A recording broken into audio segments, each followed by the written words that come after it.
A próxima comunicação tem o tema Reabilitar é reabitar, casa na Rua do Pinheiro, variação e adaptabilidade da tipologia almadina. Será da responsabilidade de Bernardo Amaral, que estuda arquitetura na Universidade do Porto, e noutra em Berlim, que eu não sei dizer o nome. Colabora desde 2002 em diversos gabinetes de arquitetura no Porto, em Paris e Macau. Exerce atividade como profissional independente no Porto desde 2010, tendo realizado obra na área da reabilitação, como sejam a Casa do Pinheiro, que obteve uma menção honrosa João de Almada em 2012, ou o Café do Duas de Letra. Colabora com o Museu de Serralves, também desde 2010, enquanto monitor do serviço educativo no campos da arquitetura e arte contemporânea. Muito obrigado, Sr. Arquiteto. Obrigado pela apresentação. Queria cumprimentar e agradecer a presença de toda esta audiência que aderiu em massa a esta iniciativa da ICOMOS, e em especial também à Maria Ramalho, que me desafiou a vir aqui apresentar este projeto e também ajudar na colaboração da organização do próprio evento.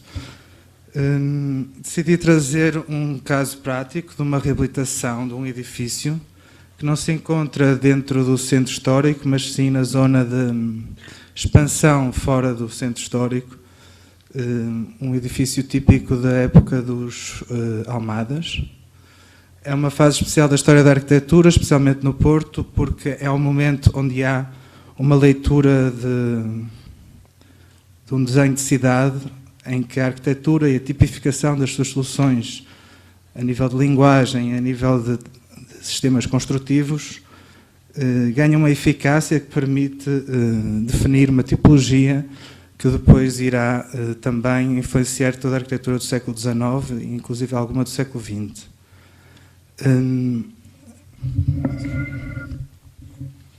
Reabilitar é reabitar, uma frase que define um bocado a forma como eu trabalho quando me vejo perante o desafio da reabilitação, porque é inevitável reabitar a história, reabitar os sistemas construtivos, reabitar toda uma época, mas também pela metodologia do projeto. Em vez de passar 70% ou 80% do tempo no ateliê, no estirador, esse tempo é passado quase todo em obra, onde há um convívio direto e permanente, diário, no meu caso, no estaleiro, para conhecer melhor os sistemas construtivos, alterar soluções, porque há muitos imprevistos e muitas soluções nascem a partir desses imprevistos. Tenho aqui uma planta, esta é a primeira planta da cidade do Porto, desenhada pelo Jorge Balck, de 1813, e onde podemos ver, eu desenhei aqui as linhas principais de expansão definidas pelo... Não, estava a ver se conseguia mostrar.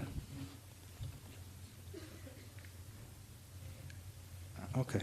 Aqui localiza-se a vermelho, é o local da reabilitação, ou seja, fica na Rua do Pinheiro, mas podemos ver a forma como a cidade cresceu.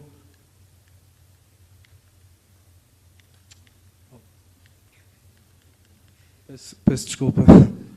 A cidade cresceu, como sabem, a partir do primeiro círculo é a muralha feita a muralha sueva, o segundo círculo é a muralha fernandina, e depois João de Almada e Melo, que veio trabalhar para o Porto a meados do século XVIII e que funda a Junta das Obras Públicas, define uma ideia de cidade que se caracteriza não só pelo seu desenho urbano do lote almadino e da sua arquitetura, mas também pela maneira como estas ruas que saem das principais portas da muralha também interconectam vários pontos importantes a nível de espaço urbano.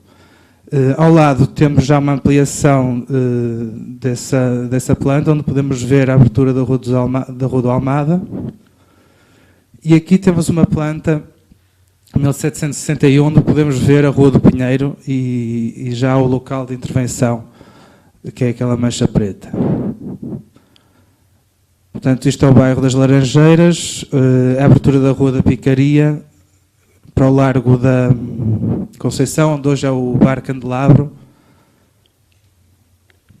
Aqui temos dois alçados também do século XVIII, que exemplificam bem esta ideia de uma arquitetura urbana, um desenho da habitação corrente, peço desculpa, um desenho de cidade, um desenho de rua, onde realmente a regra é desenhada e não a exceção.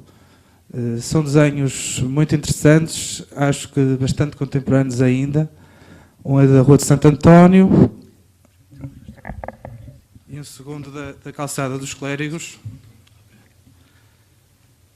e onde podemos ver todo este trabalho de ritmos que vai caracterizar toda a época almadina e do século XIX.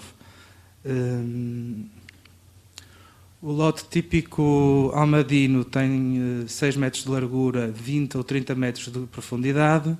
É já uma variação, ou seja, uma adaptação do lote original que existia em Tramuros, da Casa Burguesa do Porto, com a vantagem de ser já mais adaptado às exigências da época. As fachadas já eram em pedra, quase todos tinham acesso ao logradouro e já tem uma largura definida de 6 metros, que é mais larga que a original, com 3 janelas para a rua, e que vão fazer a regra da expansão da cidade do Porto. Esta é a localização do edifício na Rua do Pinheiro, e através das fotografias que vou mostrar agora sobre o edifício, vou exemplificando um bocado aquilo que fui encontrando e de que forma é que é possível caracterizar a arquitetura da época. Este era o estado do edifício. Para a rua, a típica fachada com 3 janelas, a varanda no primeiro andar, e para trás a fachada traseira, muito danificada, com várias marquises, com a coluna de casas de banho que caracteriza as fachadas tardós.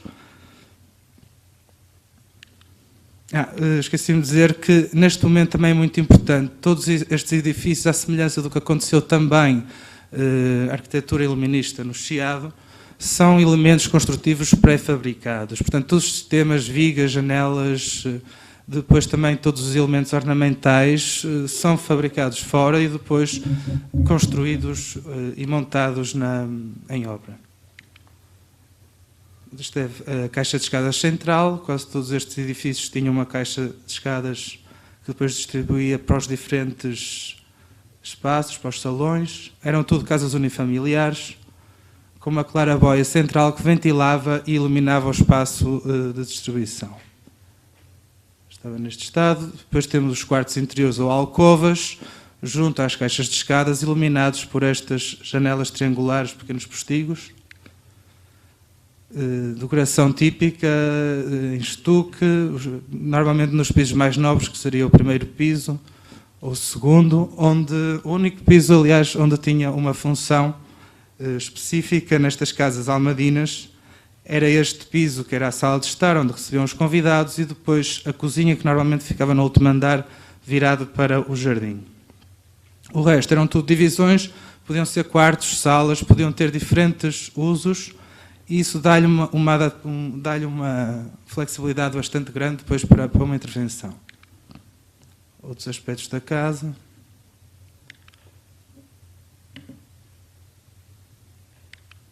As casas de banho exteriores, nesta situação bastante alteradas, entretanto. A casa já estava devoluta há alguns anos. E aqui há alguns desenhos de intervenção, vermelhos e amarelos. A vermelha é o que foi intervencionado de novo, e a amarelo foi o que foi demolido. Podemos ver que a fachada para a frente está quase intacta. Aproveitamos as caixilharias existentes, reparamos, como já foi mencionado, e o teto estava em muito mau estado, foi todo reconstruído. Na fachada Tardós tive que propor um desenho novo de caixilharias, mas também em madeira. Esta é a fachada, é a planta do resto do chão, onde tipicamente existia uma loja-oficina e mantemos também aqui essa função, e um acesso independente ao jardim e às diferentes habitações. O programa que se propõe aqui é a divisão de todo este edifício em 4 apartamentos, um T0, 2 T1s e um T2. Portanto, este é o primeiro e o segundo andar, onde já vemos a solução adotada.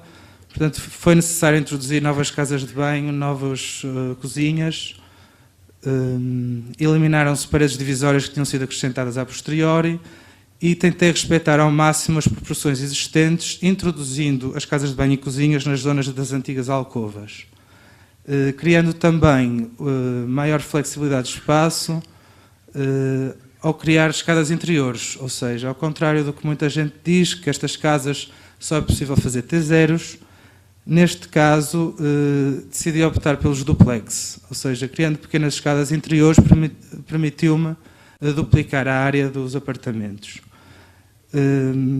Tenho sorte neste edifício porque existe uma janela virada para o vizinho, na parte de trás, nos apartamentos a sul, que me permitiu fazer mais um quarto, ou seja, permitiu-me fazer um T2.